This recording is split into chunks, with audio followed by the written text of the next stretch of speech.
नेत्रहीन विद्यार्थ्यांसाठी शहरातून पहिल्यांदाच विशेष सहल काढण्यात आली।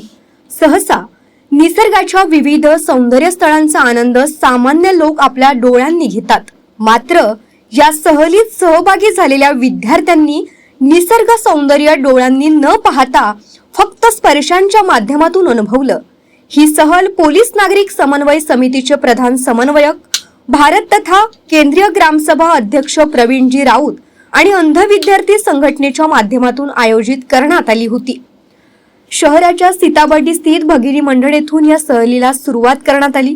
दरम्यान गिरड, लसनपूर आणि टाकळघाट परिसरातील विविध स्थळांना या दिव्यांग विद्यार्थ्यांकडून भेट देण्यात पोलीस कमिटीकडून आणि अंध विद्यार्थी संघटनेच्या मार्फत आमच्या अंध विद्यार्थ्यांची एक सहल गिरड आणि लसनपूर, टाकळघाट अशा तीनही परिसर आम्हाला बघण्यास मिळणार आहे।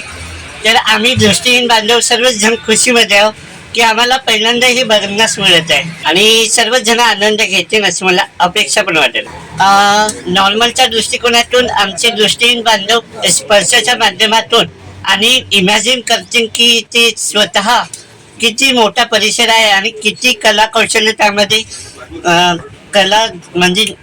कला कौशल्य त्यांनी तयार केलेली असावी, ते आम्ही प्रत्यक्ष मनचक्षु जे आहे सर्वसामान्य नागरिकाचे सर्वसाधारण भौतिक डोळे, भौतिक चक्षु हे सक्रिय असतात, पण हे जे दिव्यांगी आहे, दिव्य आहे अंग ज्याचे, तर असे हे सगळे दिव्यांगी सोबती आहेत। यांचे भौतिक जरी डोळे कमी जास्त असले तरी मनाचे जे डोळे आहे आणि हृदयाचे जे डोळे आहे ते उघडे आहे आणि हृदयाच्या आणि मनाच्या डोळ्यांनी हे सगळं निसर्ग सौंदर्य, मंदिर, मस्जिद, संस्कृती, चाली, रूढी, परंपरा हे दीपत असतात आणि यातनंच काही लोक देशाचं आणि जगाचंही मार्गदर्शन करणारे निघू शकतात, अशी ही आमची टीम आहे। तर ज्याचा आता नॉर्मल लोक असतात ते पाहून आनंद घेतात।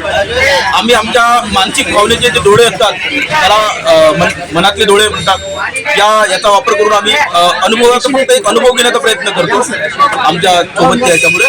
आणि जो स्पर्शाच्या याच्यातून आम्हाला असं वाटतंय हे योग्य ठिकाण आहे किंवा आम्ही त्या ठिकाणचा फक्त हवामानाचा अनुभव असतो, त्या ठिकाणी घडणारा आवाजाचा अनुभव जे आहे सर्वात पहिलं जाणार आहे गिरडला, तिथनं जाणार आहे लसनपूर आणि तिसरा आहे टाकळघाट। हा आमचा रूट आहे। इथनं आम्ही आता निघणार आहोत गिरडसाठी।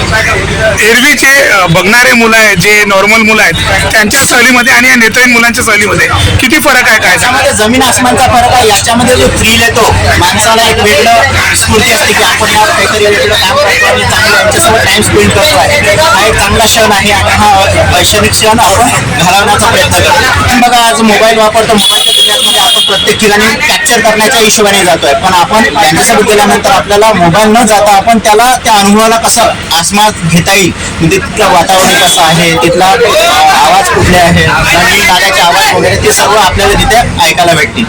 या आगळ्या वेगळ्या सहलीमुळे दिव्यांग विद्यार्थ्यांना अनोखा अनुभव मिळाला आणि मनातील डोळ्यांनी निसर्ग सौंदर्य निहाळलं आणि त्यांचा मनमुराद आनंद घेतला। कॅमेरामॅन सचिन सह सनी भोंगाडे, शंखनाथ, न्यूज नागपूर।